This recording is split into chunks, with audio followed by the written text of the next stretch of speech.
Bueno, hoy vamos a leer un sutta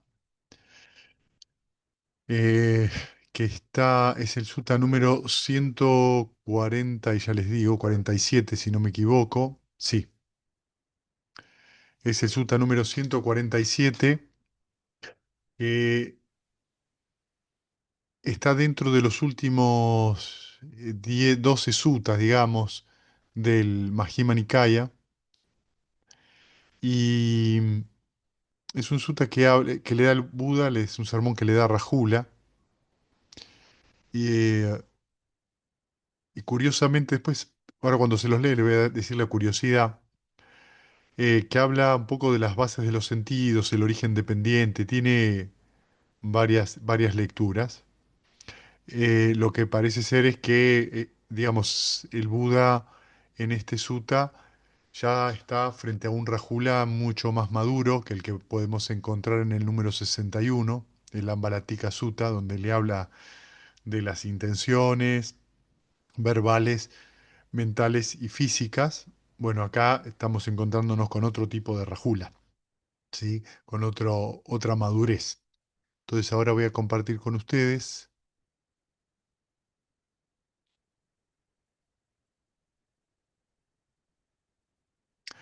Bien, discurso menor de los consejos a Rajula, ¿sí?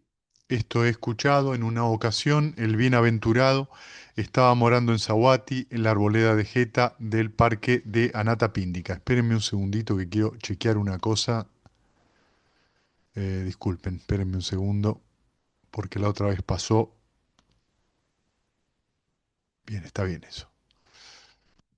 Que no estaba conectado, ¿viste? El micrófono la otra vez. Bien, entonces, disculpen. Esto he escuchado en una ocasión, el bienaventurado estaba morando en Zahuati, en la arboleda de Jeta del parque de Anatapíndica. Entonces, mientras el bienaventurado estaba morando solo en la reclusión, surgió en su mente esto. Aquellos estados que maduran en liberación han llegado a su madurez en Rajula. ¿Qué tal si lo conduzco más allá, hacia la destrucción de las contaminaciones? Bueno, entonces el Buda se da cuenta, Rajul es el hijo del Buda, ¿sí? El hijo genético, digamos, y también es el hijo espiritual, porque Rajula tomó los votos de monjes, entonces automáticamente el Buda se transforma en su padre y aún más es heredero del Buda porque llega a ser un arahant, ¿sí? Entonces el Buda nota que Rajula estaba listo para recibir la enseñanza. Y entonces ocurre esto. Entonces por la mañana temprano el bienaventurado se vistió y tomando su cuenco y hábito exterior, caminó por Zahuati en búsqueda de limosnas. Cuando retornó de su habitual ronda de las búsquedas de limosnas, después de haberse alimentado, se dirigió al venerable Rajula con estas palabras. Toma tu tela para sentarte, Rajula, y vamos a la arboleda del hombre ciego para establecer ahí nuestra morada por el resto del día. Sí, venerable señor, respondió el venerable Rajula, y tomado su tela para sentarse, siguió de cerca los pasos del bienaventurado.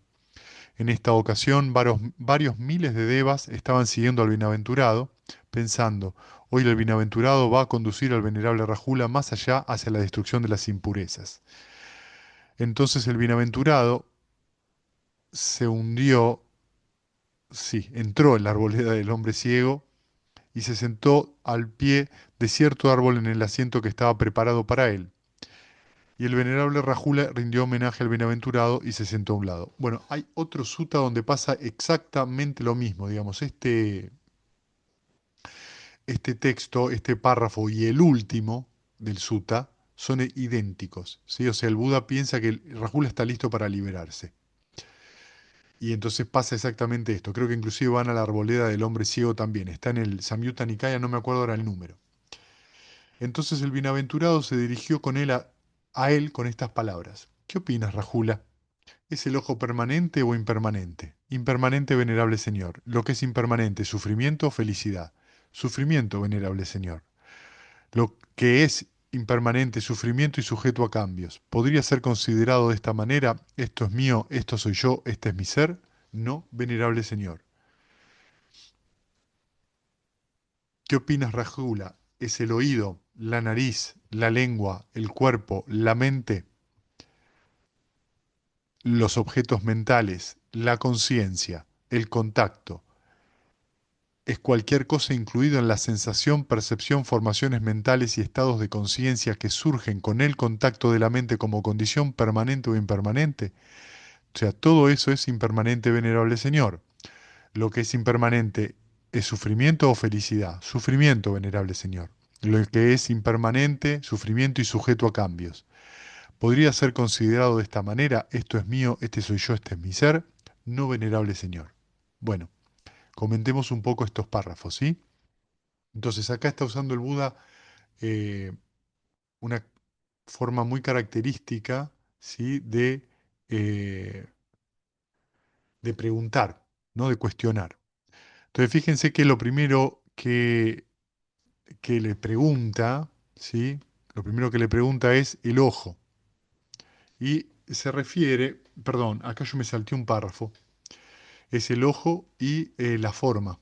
¿Vieron? Eso no lo leí. Entonces, disculpen, voy a ir de vuelta. Dice, el ojo es permanente o impermanente, hace eso, después le pregunta por la forma, después le pregunta por la conciencia, luego le pregunta por el contacto, luego cualquier cosa incluida en la sensación, percepción, formaciones mentales y estados de conciencia que surgen con el contacto del ojo como condición permanente o impermanente, ¿sí? Entonces, fíjense que lo que está haciendo acá el Buda es utilizando como forma para enseñar los primeros eslabones del origen dependiente, ¿sí? Entonces, ¿desde dónde empieza? Habla del ojo y habla de la forma, que se suelen decir que es la base, son las 6 bases internas: ojo, oído, nariz, boca o gusto, cuerpo y mente, y las 6 bases externas, que son la forma, los sonidos, los olores, los gustos, los objetos tangibles y los objetos mentales, ¿sí? Entonces, siempre hay una forma interna, una forma externa. Cuando esas dos cosas se juntan, surge lo que sigue a continuación, que es la conciencia, ¿sí? Es decir, que nosotros tenemos que a través del ojo y la forma surge la conciencia visual, que es el proceso que de alguna manera reconoce, estoy viendo. La conciencia es un proceso que se inicia a raíz del ojo y la forma, que tiene el texto mental de estoy viendo, ¿sí? La conciencia es el proceso que reconoce lo que está sucediendo, ¿sí? Cuando se unifican estos tres, cuando se unen estos tres, ojo, forma y conciencia, surge lo que sigue, que es el contacto. ¿Está bien? Es decir, debido a estas tres cosas surge el contacto. Podemos decir que hay un contacto. El contacto es un aspecto mental también, ¿sí? Por favor, cuando digo ojo y forma, me estoy refiriendo a cualquiera de las bases de los sentidos, ¿sí? Es decir, es ojo, forma, conciencia visual; oído, sonido, conciencia auditiva; ¿sí? Nariz, olor, conciencia olfativa; lengua, sabor, conciencia gustativa; cuerpo, objeto tangible, conciencia corporal o física, ¿sí? Y mente, pensamiento, o mente, objeto mental, conciencia mental. O sea, el Buda los divide de esa manera, los divide en 6, ¿sí? En 6 puertas, y de cada puerta surge una conciencia, surge un proceso, ¿sí? Que cuando se reúnen entonces la base interna, la base externa y la conciencia, surge el contacto, ¿sí?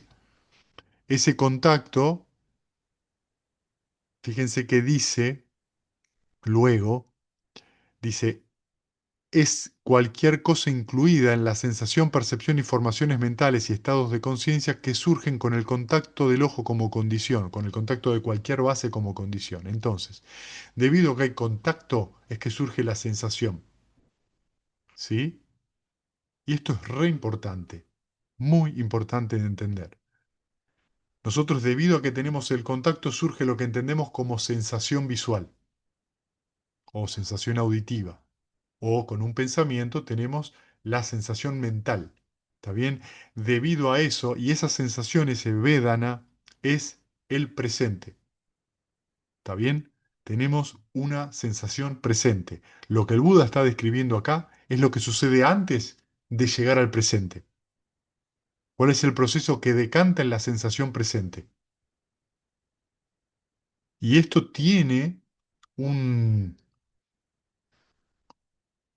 esto tiene una conexión con lo que entendemos como la ley de causa-efecto, con el karma, ¿entienden? Es decir, que la sensación que yo estoy viviendo en ese momento presente es debido al karma pasado. ¿Está bien? ¿Qué significa? Que yo tengo un ojo, tengo este cuerpo, tengo un montón de condicionamientos y eso es debido a mi karma pasado. El resultado es la sensación presente. Pero si yo les digo esto así de una, podríamos malinterpretarlo como si fuera esto otra visión del karma. ¿Sí? Podría ser, por ejemplo, que yo soy así, yo soy de esta manera y no lo puedo cambiar. ¿En qué sentido? Que estoy destinado a sentirme así como si hubiera un yo permanente. Pero el resultado de la sensación tuvo que ver con algo que sucedió en el pasado. Pero la sensación no tiene permanencia o es independiente de la causa. Lo que yo siento aquí y ahora es dependiente de estos eslabones previos, del contacto. Si yo no tengo contacto con una sensación visual, no voy a estar viendo. Eso es lo que sucede, por ejemplo, cuando yo medito y cierro los ojos. No tengo contacto con lo que estaba enfrente. Al no ver, ese contacto no existe y por lo tanto no surge la percepción visual, que es lo que viene, o lo que sigue después, que son las formaciones mentales y estados de conciencia que surgen debido al contacto como condición. En otras palabras, cuando yo tengo una sensación, inmediatamente y debido a ese contacto va a surgir una percepción. La percepción es el proceso mental que nombra lo que está pasando. ¿Sí? Le está poniendo, por ejemplo, a la sensación visual el nombre de una flor, un cielo, un auto o lo que fuera.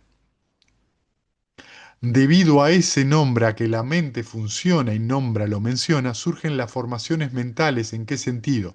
Surge que empecemos a pensar sobre eso. Y debido a que yo empiezo a pensar sobre eso, surgen los estados de conciencia que tienen que ver con todo este proceso. Los estados de conciencia en este sentido, ¿qué son? Son cómo yo estoy mentalmente en ese momento. Como yo estoy en ese momento, entonces tiene que ver con todo este proceso anterior que estamos diciendo. Entonces el Buda acá le repregunta a Rajula por cada una de las bases de los sentidos y le pregunta, ¿esto es impermanente o permanente? Y Rajula le contesta que es impermanente. ¿Por qué le está contestando esto? ¿Qué quiere decir con impermanente? Impermanente es anicca. Anicca significa impermanencia o inestabilidad. Significa esto que es sujeto a cambio, va a cambiar. ¿Y cómo cambia? Cambia cuando las condiciones cambian. Entonces, depende la forma, por ejemplo, que yo tenga delante de mis ojos, ¿sí? Va a surgir la conciencia visual, va a surgir el contacto y de ahí va a surgir la sensación visual. Y la sensación visual puede ser agradable o desagradable o neutra. Entonces yo estoy frente a un árbol y me puede resultar agradable. Estoy frente a una pila de basura y me va a resultar desagradable. O sea que toda la experiencia que viene luego de esa sensación presente, percepción, basura o árbol, formaciones mentales, a mí la basura no me gusta porque es sucia, me puedo enfermar, empiezan todas las preguntas, o qué lindo el árbol, me tranquiliza, van a surgir los estados de conciencia dependientes de esto. Entonces nosotros nos encontramos con que la condición es impermanente, inestable. Y luego le hace la siguiente pregunta. ¿Lo que es impermanente es sufrimiento o felicidad? Y Rajula le contesta sufrimiento. Y acá tenemos que tener muy claro por qué Rajula le contesta esto. Lo que quiere decir acá Rajula es cómo vamos a encontrar estabilidad en algo que es inestable. Pero eso es lo que hacemos todo el tiempo. Estamos buscando que el mundo sea estable, que el mundo sea como nosotros lo proyectamos. Entonces, yo me siento a meditar y quiero tener una meditación tranquila. ¿Qué es eso? Una proyección de estabilidad.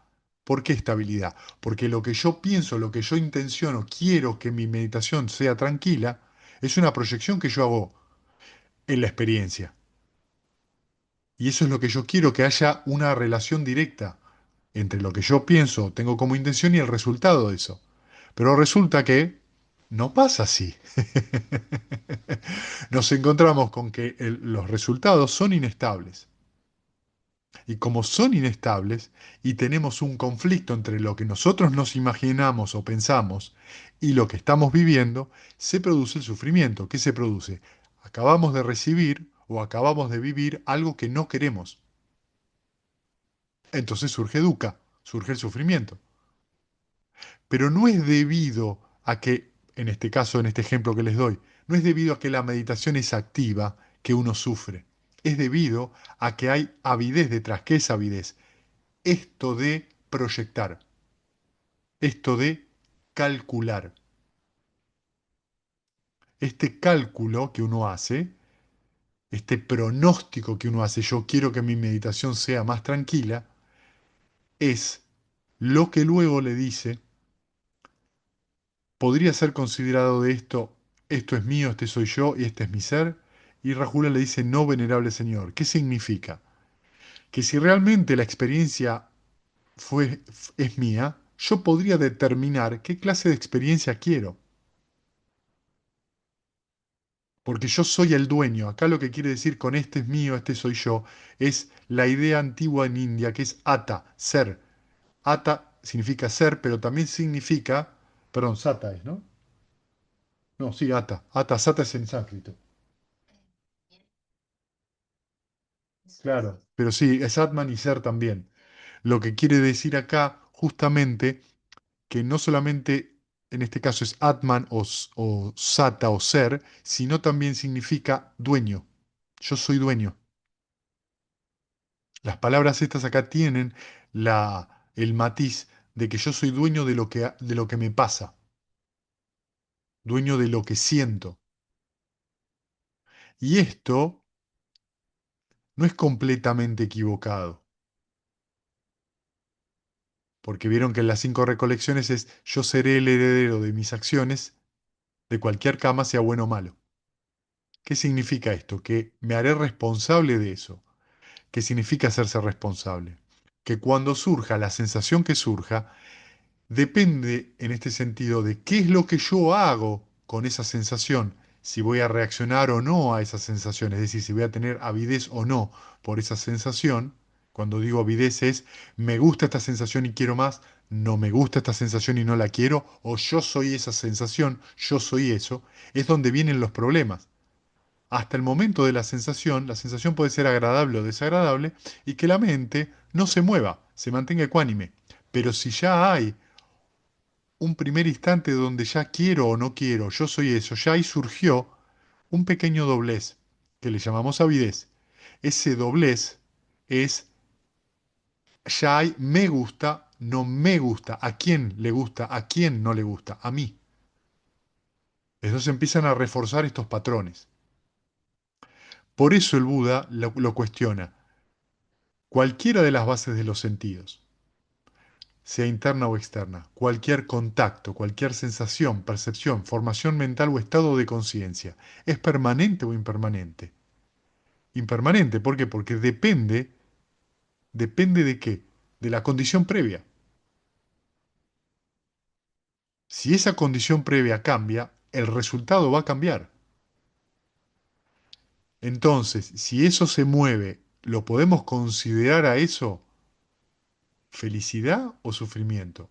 Y Rajula le responde muy bien, no, es sufrimiento. Porque si yo lo considero felicidad, ¿con qué me voy a encontrar? Que cuando cambia, sufro, porque no es lo que yo quiero. Y finalmente, eso no se puede considerar esto es mío, este soy yo, este es mi ser, porque no es estable. Y toda la idea de yo, mi ser o mío se basa en algo inmutable. O sea, la idea filosófica detrás del eternalismo es la inmutabilidad. Y eso es lo que el Buda dice que no existe. En el sentido de que cuando decimos inmutabilidad estamos diciendo de algo que no tiene, que no depende de otra cosa, que existe por sí mismo, que no está condicionado por otra cosa. Entonces, a eso está refiriéndose acá el Buda. Y por eso lo pone en cuestionamiento. ¿Qué quiere decir? Que toda la experiencia humana que vivimos está sujeta a cambio. Inclusive el nirvana. No el nirvana en sí mismo, pero el resultado que viene después del nirvana, la sensación de alivio, la sensación de tranquilidad, la sensación de inmensa alegría, la sensación, la sabiduría y todo eso, son resultados de la experiencia de nirvana, no nirvana en sí mismo. Es una reflexión que hace la mente sobre el elemento de nirvana, no es nirvana en sí mismo. En otras palabras, lo que está sucediendo acá, como les dije antes, es que lo que sucede es que la mente no solamente pronostica, sino que calcula. Y se van a dar cuenta que calcula con todo. El cálculo o la comparación que hace la mente es lo que tiene que ver con el grillete del orgullo. Cuando quiero decir orgullo, es una palabra que no traduce exactamente la palabra en pali, digamos, la palabra por ahí creo que en castellano sería presunción, ¿sí? Es decir, en inglés la palabra que utilizan no es pride, sino conceit. Y esa palabra implica calcular o compararse. Entonces, es muy importante que nos demos cuenta de que todo esto tiene una raíz profunda que está basado en ese cálculo, en ese pronóstico, que tiene bases biológicas también, ¿sí? De tratar de que lo que yo planeo, lo que yo proyecto, lo que yo deseo, sea tal cual lo haya pensado, planeado, etcétera. Y la vida nos muestra que perdemos mucho tiempo con eso, de que no podemos de ninguna manera garantizar estabilidad en el siguiente instante de nuestra vida, que esa inestabilidad está todo el tiempo, lo que nos lleva a ver o a perspectivar lo que observamos desde otro punto de vista. Ok, yo no puedo controlar lo que pasa, porque el Buda dice eso, yo no puedo controlar lo que está sucediendo. No puedo tratar de que la realidad sea como yo quiero. Pero ¿qué puedo hacer yo? Entender la realidad. Puedo comprender que la realidad es impermanente, que la realidad es inestable y que por lo tanto veo que está sujeto a qué? A condiciones cambiantes. Entonces, si yo observo que la realidad es de esa manera, si yo lo veo y lo experimento, que la realidad es continuamente de esa manera, y entiendo que todos los procesos que estamos acá mencionando, ¿sí? Que fíjense qué son estos procesos, son los procesos cognitivos, como yo recibo toda la data sensorial de los cinco sentidos más los procesos de la mente. Son procesos impersonales que se dan debido a ciertas condiciones, empieza a generarse una apertura en la mente, un espacio en la mente, que me permite a mí justamente no enredarme, no engancharme en la idea de que esto es mío, este es mi yo, este es mi ser. Porque puedo observar ese movimiento. Lo que les estoy mencionando no es nada más ni nada menos que samasati, que la atención correcta, ¿sí? La atención plena, que es poder recordar cómo la mente se va a mover. ¿Qué estamos viendo acá? Si ustedes lo observan, ¿qué está describiendo el Buda? Yo estoy observando, ¿qué estoy observando? Estoy investigando, el ojo, la forma, surge la conciencia, me hace creer que yo estoy viendo cuando en realidad lo único que hay es el ver, no hay un veedor, o el que oye, no es que hay alguien que oye, sino que es lo único que está ocurriendo es la acción, no hay alguien que oiga, no hay alguien que conozca, se está produciendo el proceso de conocimiento o de sentir o de oler o de ver, pero no hay detrás de eso una persona permanente e independiente de las condiciones. Esto es lo que el Buda está planteando. Y esta es la gran diferencia entre el budismo y otras tradiciones espirituales. La impersonalidad. Y la impersonalidad, ven que tiene una cosa muy eh, determinante. Si ahora cuando termino, Viole, preguntas, ¿sí? Entonces, podemos observar de que estos continuos cambios, lo que uno hace que es, cuando uno empieza a ver estos cambios, cuando uno los empieza a ver de primera mano, ¿qué es lo que le empieza a pasar a la mente? La mente empieza a desencantarse. ¿Por qué me voy a estar encantando, queriendo que algo sea permanente, sea estable, si la realidad, lo que está describiendo acá es el tilakana, ¿sí? El tilakana es el triple conocimiento: impermanencia, sufrimiento, impersonalidad. Si la realidad tiene estas tres características, así se llaman las tres características de la realidad, ¿por qué yo me enamoro de eso? ¿Por qué me encanto con eso? Si cada vez que yo lo observo, pasa eso. Entonces, cuando vos lo empezás a experimentar y ver, ¿qué le pasa a la mente? La mente empieza a generar una distancia. ¿Por qué sigo apostando por algo que me siento continuamente defraudado? Porque esa es la naturaleza del samsara. Es ilusoria. Parece una cosa, pero no es. Previo a esto, uno tuvo que haber hecho unas cuantas veces las 6 R's. Porque las 6 R's es el proceso que te lleva de un estado mental malsano, que es una distracción. ¿Qué es una distracción? ¿Qué es una contaminación? Yo soy eso, eso es mi ser. Yo estoy enojado. Yo estoy ofendido. Yo quiero comer más de lo que me gusta, no me importa la consecuencia. Yo quiero que la realidad sea diferente. Yo quiero que mi pareja sea diferente. Yo quiero que mis hijos sean diferentes. ¿Qué significa eso? Es que estoy encantado. Estoy identificado.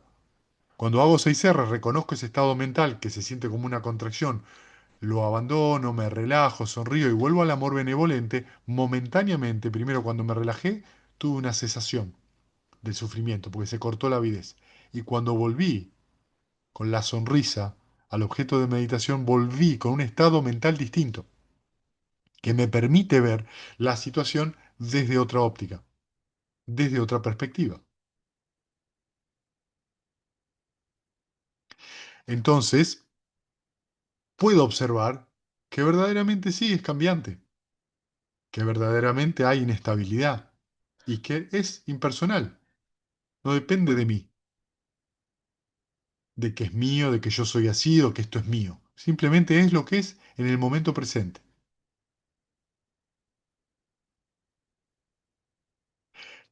Esa sensación, que luego se va a traducir en ecuanimidad, finalmente en desencanto, va a traer desapasionamiento,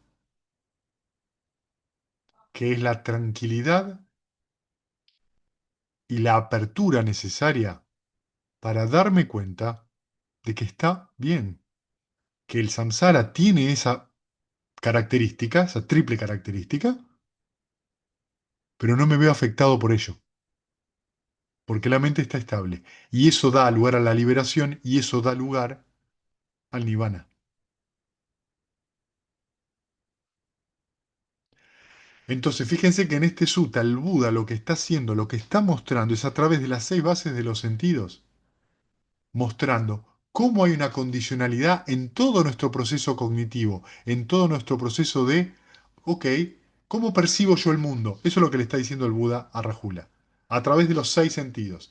¿Y cómo es ese proceso que yo creo que es solo veo? No, sí, hay un ojo, hay una forma, hay una conciencia visual, surge el contacto, la sensación, aparecen todos los links mentales que son tan rápidos que uno le hace creer de que eso es un bollo, una cosa, un bloque.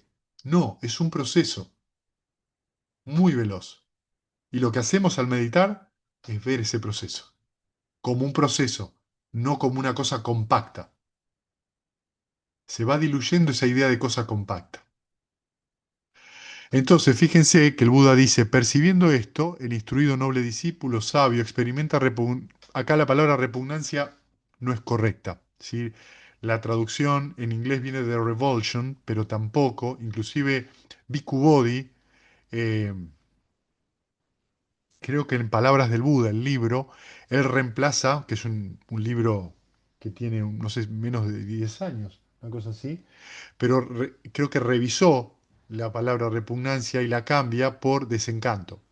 Porque la palabra repugnancia o repulsión no es ni más ni menos que aversión. ¿En qué sentido lo traduce como repugnancia? No se engancha, no lo toma como algo encantador, ¿me entienden? Eso querría decir. En realidad la palabra es desencanto, no se mueve la mente. Entonces está desencantada por el ojo, por la forma, por la conciencia, por el contacto, por la cualquier sensación, percepción, formaciones mentales o estados de conciencia. ¿Entienden? Entonces lo que hace, eh, acá le explica al Buda, de que habiendo percibido esto, el instruido noble discípulo, es decir, la persona que por lo menos entró en la corriente, eso es lo que quiere decir, ve todo este proceso cognitivo como algo para desencantarse. Entonces luego dice, habiendo experimentado el desencanto, llega a ser desapasionado. Mediante el desapasionamiento se libera y una vez liberado llega a este conocimiento, esta es la liberación, y él entiende así, destruido está el nacimiento, la vida santa ha sido vivida, lo que estaba por hacer se hizo, he aquí no hay nada más por realizar. Es decir, esto es la fórmula que se utiliza en los suttas para describir un arahant. Esto es lo que el bienaventurado dijo, y el venerable Rajula se elevó y se deleitó en las palabras del bienaventurado. Y mientras este discurso estaba siendo pronunciado, la mente del venerable Rajula ha sido liberada de las contaminaciones a través del no apego, y a aquellos varios miles de devas presentes ahí se les quitó el polvo de los ojos y la inmaculada visión del Dhamma surgió en ellos. Todo lo que es sujeto al surgimiento es sujeto al cese. Lo que quiere decir acá es que aparentemente el venerable Rajula se transforma en un arahant. Pero este mismo remate está en el otro sutta que les dije, ¿sí? Y todos los devas que mencionan acá se transformaron en sotapanas. Por eso es que surge la inmaculada visión del Dhamma, ¿sí? Eso es lo que surge en un sotapana cuando entra. Se le abre el ojo del Dhamma. Entonces entiende que todo lo que está sujeto al surgimiento está sujeto al cese. Bueno, ahora sí, preguntas, las que ustedes quieran.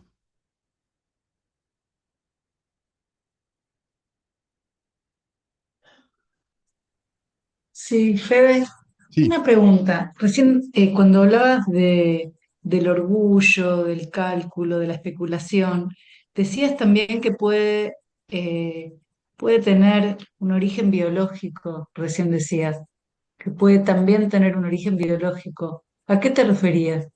lo que quiero decir con eso es que nuestra biología, nuestro cuerpo, nuestro cerebro en particular y nuestro sistema nervioso es un sistema que está habituado a pronosticar cosas biológicamente, calcula.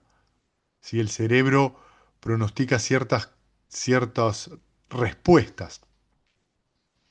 Entonces, todo esto está relacionado con cómo funciona la mente también. No quiero decir nada más que eso. ¿Qué quiero decirte con esto? Cuando nosotros hablamos del modelo de los 10 grilletes, ¿sí? El modelo de los 10 grilletes es, digamos, los 10 grilletes es lo que nos encadena a la rueda de renacimientos, al samsara, son la creencia en una identidad personal, la creencia en que ritos y rituales y supersticiones nos van a llevar al nirvana, la duda con respecto al dhamma.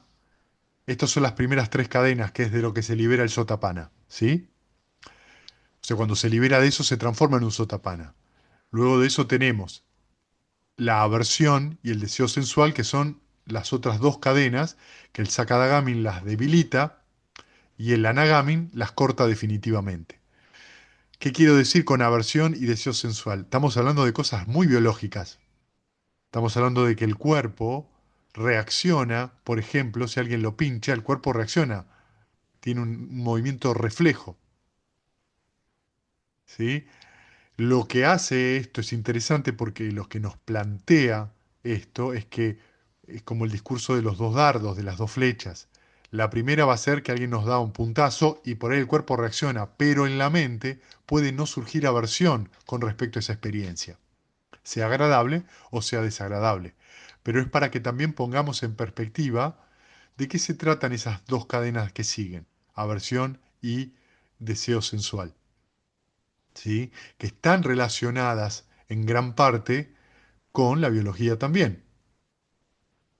El asunto es que tanto el Sakadagamin lo que va a tener es mucha más atención plena para que esos grilletes o esos estados mentales cuando surjan los pueda dejar ir mucho más rápido.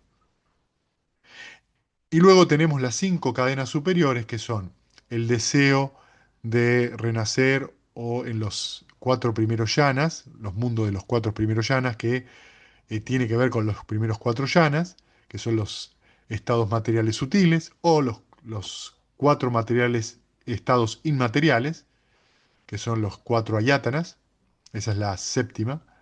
La octava es la ansiedad, ¿sí? O la preocupación, o sea que tenemos ahí un grillete poderoso.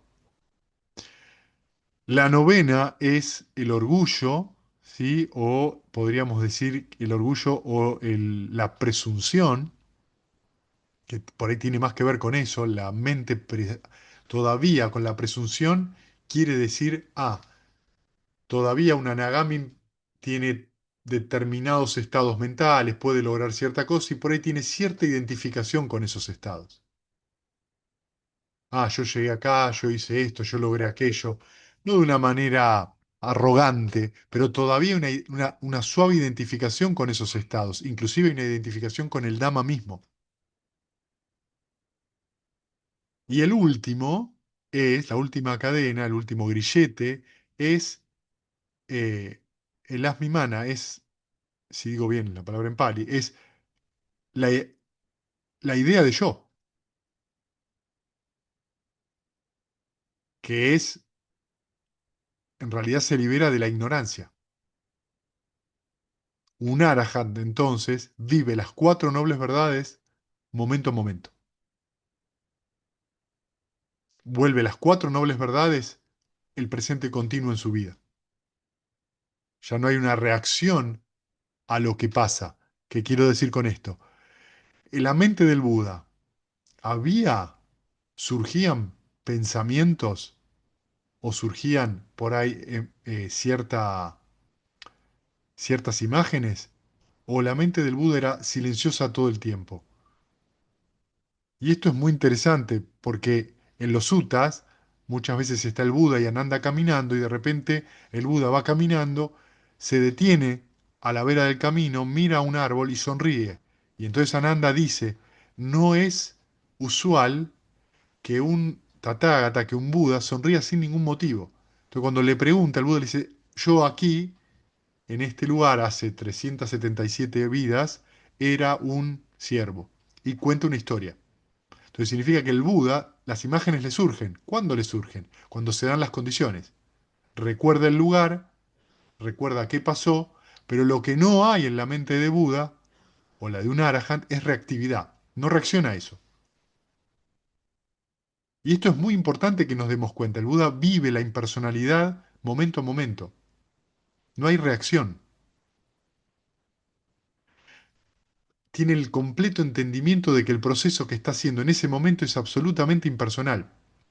Que, aunque nosotros no lo creamos, también está pasando eso con nosotros ahora. Todo lo que estamos viviendo, que me estén escuchando a mí, los colores que ustedes están teniendo en su habitación, es todo un proceso impersonal.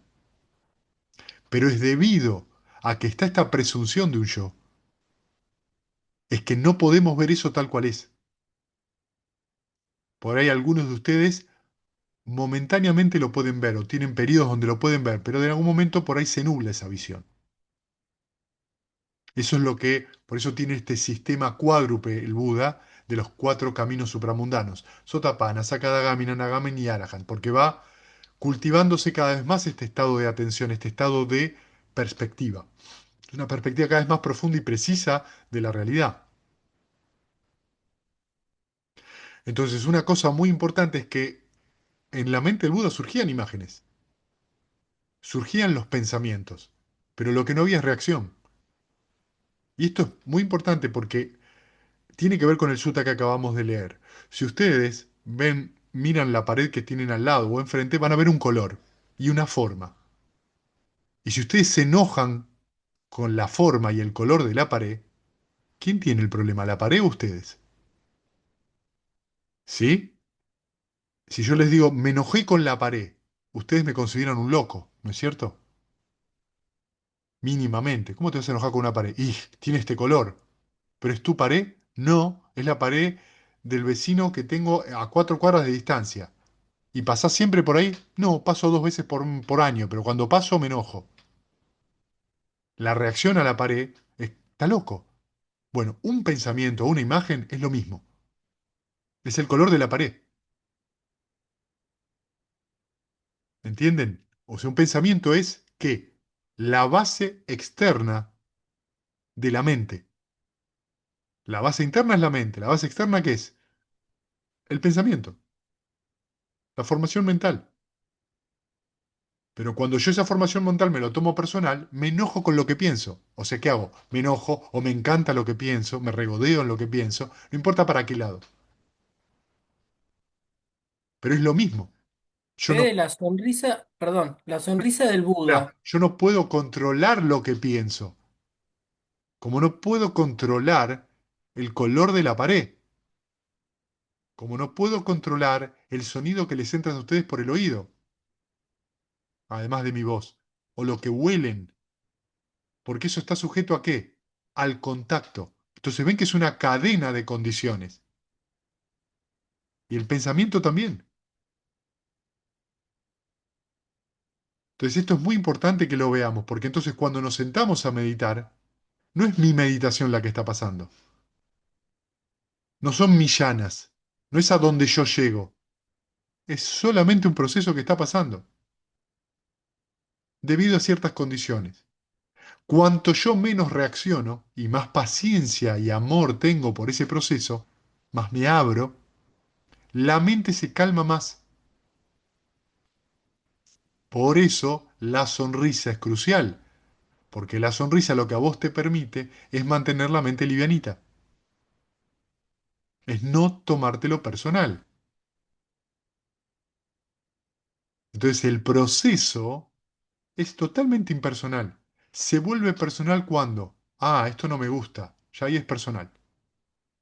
Esto me encanta, quiero más, quiero el tercer yana, no, mejor el cuarto, eso es personal. Ya la mente se empieza a obsesionar, se empieza a ver atraída por eso, se empieza a encantar de vuelta. ¿Ven? Se encanta, se hechiza. Ay, quiero más de eso porque eso me encanta, eso es lo que quiero volver a vivir. Pero vos, entonces viene el Buda y te pregunta, ¿pero vos no te das cuenta que eso, inclusive un yana, es impermanente? Sí. ¿Y lo que es impermanente, sufrimiento o felicidad? Y nadie te va a responder felicidad. Algún inteligente o astuto te va a decir felicidad mientras perdure. Pero en realidad es impermanente. Y lo que es impermanente, ¿lo podés considerar como que es tuyo? No. ¿Como que sos vos? No. Porque se está moviendo todo el tiempo. Por eso se insiste en la sonrisa. Por eso se insiste en el meta, en el amor benevolente como un estado mental que te permita, que te facilite la observación. Y por eso es necesario hacer las 6 R's tantas veces. Porque lo que nos damos cuenta con las 6 R's es, mira, es solo un proceso, nada más. El resto pasa solo. No me ocupo del resultado, solo aplico el esfuerzo, el noble esfuerzo. Hago las 6 R's. Me relajo y sonrío y vuelvo, no importa cuántas veces. Lo que pase después no es mío. No me hago cargo. ¿Me enti- ¿Me entienden? Entonces el Buda enseña cómo hacer para que esas condiciones sean las más favorables. Pero estamos en el samsara y el samsara tiene esas reglas. Lo que nos enseña el Buda es no te enganches tratando de cambiar las reglas. Mirá las reglas como son y simplemente no te encantes con ellas.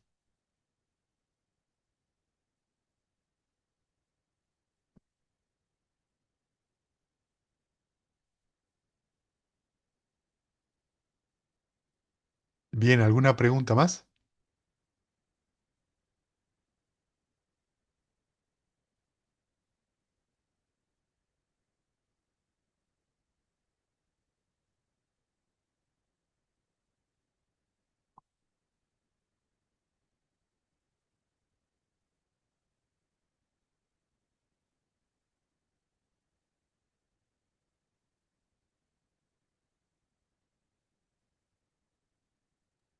Yo me había quedado con eso de si en esa sonrisa del Buda, si una reacción negativa no es, pero si no es una cosa, si no hay una reacción positiva, digamos, un No, me gusta. no, él sonríe. Sonríe porque la mente, el estado mental del Buda, Sí, ¿entendés? No se apega a lo que está sucediendo. claro, Sonríe ante el recuerdo, no es yo quiero que este recuerdo no se me vaya. Yo quiero claro. seguir recordando esto. Hay una diferencia, ¿entendés? Hay una diferencia Sí, de matiz muy de matiz. importante, muy Ujú. importante. Intensidad, La diferencia está en la obsesión, claro. ¿entendés? Perfecto. La Sí. diferencia está en la obsesión y eso es algo que tenemos que estar como muy abiertos a eso, a darnos cuenta qué rápido que la mente se obsesiona con los resultados, Ujú. qué rápida la mente busca aferrarse a un resultado como bueno o como malo y ya construye una identidad a partir de ahí. Sí. Entonces, si mi meditación fue muy inquieta, hice muchas veces 6R, soy un mal meditador. Si mi meditación fue tranquila y larga, soy un buen meditador. Si yo hice muchas veces 6R y la mente eventualmente se calmó, ya entendí, ya sé. Si yo hago una vez cada media hora 6Rs, ya me encuentro en un estado que logré y que ya tengo y que a partir de ahora voy a poder. Y todo eso tiene la semilla de la obsesión flotando. Y es muy, una brisita, es como dice Marco Aurelio en la primera película de Gladiador, que le dice a Máximos, le dice algo así como, en mi época la palabra Roma era un susurro. Vos la susurrabas y desaparecía, y eso era Roma. Bueno, eso, así de susurrado es la avidez. No es fuerte, es un susurro. Y ya la mente se agarró. Y se pudo haber agarrado como una tenaza. Entonces, si yo tuve una buena experiencia, pero la experiencia no es lo que yo espero, la considero una mala experiencia. En el último retiro que hicimos de 10 días, una persona tuvo una hermosa experiencia, pero no esperaba, no era no era la experiencia que esta persona esperaba, y se empezó a hacer problema. Pero yo le dije, ¿la experiencia es placentera o dolorosa? No, fue re placentera. ¿Y entonces por qué te haces problema? Porque no es lo que vos esperás. De vuelta, ahí hay algo detrás que uno está tratando de volverse el dueño. Yo quiero que la experiencia sea como yo quiero. Bueno, todavía tenés que seguir participando porque seguís creyendo que la realidad, que la meditación es tuya. que vos sos esa meditación, que las cosas son como vos querés, y mientras vos tengas esa ilusión, vas a seguir sufriendo. ¿Entienden por qué les insisto tanto que los retiros son tan importantes? Sobre todo los retiros presenciales de 10 días son re Sí, importantes, sí, porque es la oportunidad para profundizar y ver esto desde otra óptica, desde otro lugar, porque cuando uno medita muchas horas, empieza a poder ver despacio, la mente se empieza a poder mover de la perspectiva habitual que tiene, del hábito, de la tendencia habitual. Entonces, si ya suelta la tendencia habitual, le es más fácil ver el eslabón anterior que son los apegos, las explicaciones que me doy. Y cuando la mente está más tranquila, puedo ver la avidez, esos ligeros movimientos de la mente buscando el me gusta, no me gusta. Por eso TWIM, Tranquil Wisdom Inside Meditation, necesito la calma y la tranquilidad, lo llanas, y necesito el insight también. Y estas dos cosas se van relacionando juntas. Se van relacionando juntas. Una se sí. encadena con la otra. Y el insight desarrolla más tranquilidad y la tranquilidad me permite ver más profundamente. Y se da un proceso que es natural.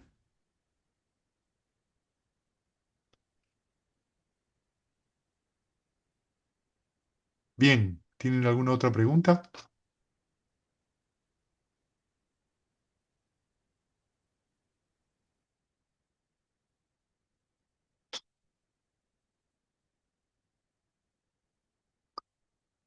Sí, Ismael. Ahí están las palabras que dijiste que en vez de repugnancia es desencanto, desapasionamiento y liberación. Sí, es Un poco como lo que... ni vida, viraga y vimuti, que son en pali. Ujú. Ni vida es desencanto, viraga es ¿Podrías liberación. repetir un poquito de diferenciar eso con la aversión o la falta de energía o falta de fe? La, Porque sí, cuando si uno dice desencanto, supongo que tiene una cierta semejanza con, eh, bueno, justamente vos decías, no usar la palabra repugnancia porque podía tener una cierta cercanía con la versión y no era eso, y el desapasionamiento, bueno, con la falta de energía o falta de... claro, no. Lo que hay cuando hablamos de desencanto es que la mente está tan, Ya sé que no son lo mismo, sino para diferenciarlos sí, claramente, ¿no? la diferencia entre el desencanto y la repugnancia es que la mente está tan instalada en la ecuanimidad, está tan imbuida de ecuanimidad, que puede ver la realidad tal cual es.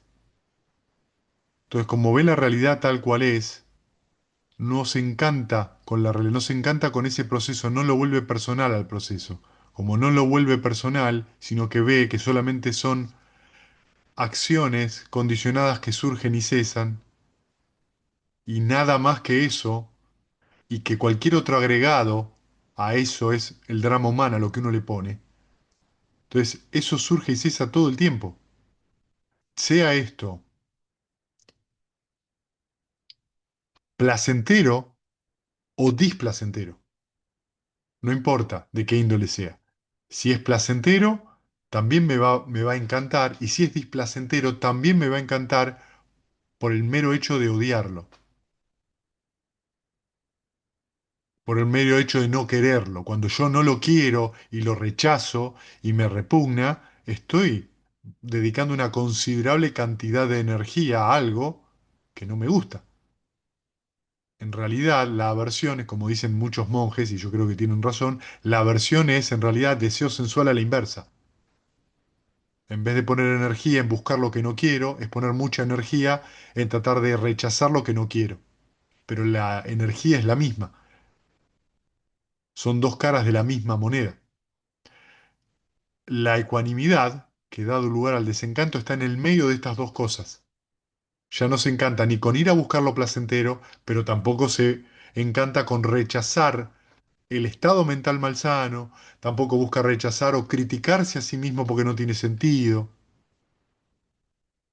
La aversión no es solamente aversión al estado mental, es aversión a cualquier cosa, a mí mismo, a mis acciones, todo eso es que todavía la mente está enganchada con qué, con una imagen personal. Yo soy así, esto es mío, yo soy perezoso, yo soy ansioso, yo soy enojón, yo soy celoso, no importa la etiqueta que uno se ponga. Sigue habiendo un encantamiento ahí, una idea, un qué es un encantamiento, algo que es magia, que parece magia, algo que parece que no tuviera condición, yo soy así. Y el estado mental surge porque hay una condición. Cuando esa condición desaparece, ese estado mental también desaparece, que es lo que ustedes practican en las 6 R's. Y luego de eso viene el desapasionamiento, que no es falta de energía, es todo lo contrario, es una mente tan lúcida, tan clara, tan abierta, que está llena de energía. ¿Por qué? Porque uno pierde mucha energía en todas las identificaciones que hay. No es una mente nublada, pesada, es una mente vibrante, abierta, que puede ver rápidamente cualquier movimiento que hay, cualquier sombra que se pase por esa atención, que haga un poquito de sombra, ya lo suelta. Pero ese nivel de energía, ese nivel de, que la palabra desapasionamiento pareciera que dijera lo contrario, es lo que nos permite justamente una inmensa tranquilidad. Lo que es desapasionamiento es una enorme tranquilidad. Estoy tan tranquilo que la verdad es que no importa lo que pase, porque es todo lo mismo. Está todo bien exponencial. Está todo bien, pero así, a un nivel donde está todo bien. Exponencial. Y está todo bien hasta tal punto que por eso, ¿por qué eso engendra liberación? Porque te estás liberando de tu propio deseo, de tu propia avidez. Sea este, me gusta y quiero más, no me gusta y no lo quiero más, o yo soy tal o cual cosa. Y por eso, una vez que la mente cultivó esto y se liberó de esto, es donde tiene la oportunidad de vivenciar el nirvana.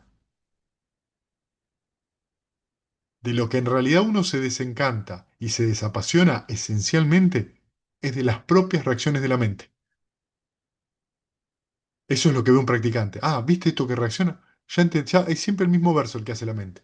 No me gusta, ¿por qué tal cosa? Me gusta, ¿por qué tal otra? Y cuando a mí no me gusta, por esto, me enojo, me critico. Y cuando me gusta, soy el campeón del mundo. Siempre hace lo mismo. Para un lado o para el otro, hablando en criollo y muy plano. Por supuesto que cada mente tiene sus propios vericuetos y sus formas y sus imágenes, pero esencialmente es eso. O a mí no me toca nada, yo soy indiferente a todo, a mí todo me pasa por al lado, es lo mismo.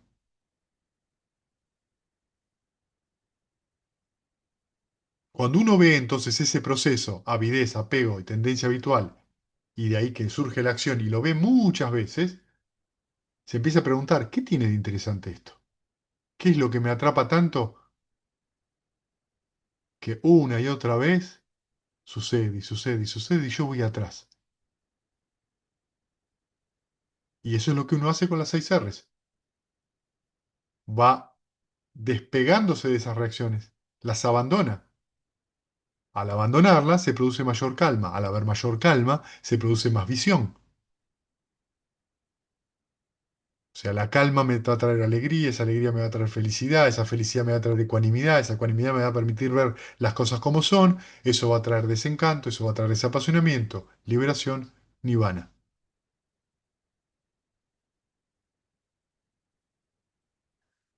Bueno, gente, les dejé algo para reflexionar. Recuerden que si tienen algún sutta que quieran que leamos el domingo que viene, por favor envíenmelo. ¿Sí? Yo tengo un plan para el domingo que viene, pero bueno, si alguno me manda algo, podemos verlo. ¿Sí? ¿Compartimos mérito? ¿Sí? Antes de compartir mérito, Ismael, quédate. ¿Sí? Quédate después de la charla. Dale.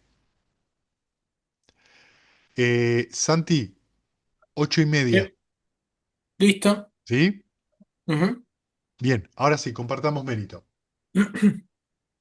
Que los que sufren Que los que sean Que los que sufren sean sufren libres de sean sufrimiento, que libres los de hace sufrimiento, que los hace sufrimiento, horrorizados se que los horrorizados hace se entreguen de sí, horrorizados y entreguen que sean, los entretenidos que sean, afligidos los se afligidos que se despojen los de afligidos despojen todo se de dolor, despojen de todo que todo dolor, todos los dolor, que seres todos los encuentren seres alivio, encuentren que alivio, todos los que seres todos los seres compartan este compartan mérito este que compartan así este mérito que hemos así mérito, hemos que adquirido así para el hemos adquirido para logro el de adquirido logro para todo de el tipo logro de todo de tipo de todo felicidad, tipo de felicidad, que los felicidad, seres que que los habitan seres que que los en seres que habitan paz en en la habitan paz en en la tierra, paz y en la tierra, tierra, levas y nadas, levas, de gran levas levas y y poder, gran naves de poder, gran compartan poder, este compartan mérito este compartan nuestro mérito este y que mérito nuestro por mucho nuestro, y por tiempo mucho por protejan tiempo mucho la tiempo protejan la dispensación del protejan la Buda. dispensación del Buda. dispensación del Sadhu, Buda. Sadhu, sadhu, Sadhu, sadhu, sadhu. sadhu. sadhu.